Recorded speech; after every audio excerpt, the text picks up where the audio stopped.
Alright guys, we're here with the magical speakers of doom, and what I'm going to do here is show you guys some of what this is all about. And the problem that I was experiencing was that I could turn this thing on, I could connect it with Bluetooth to the iPhone, whatever, but then it would not work with the one thing that I needed it to work with, which would be this awesome system here, the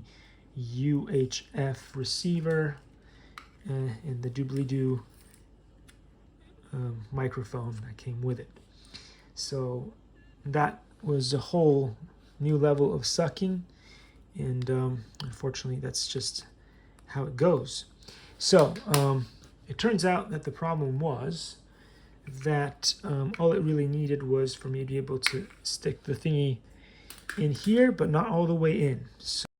Likey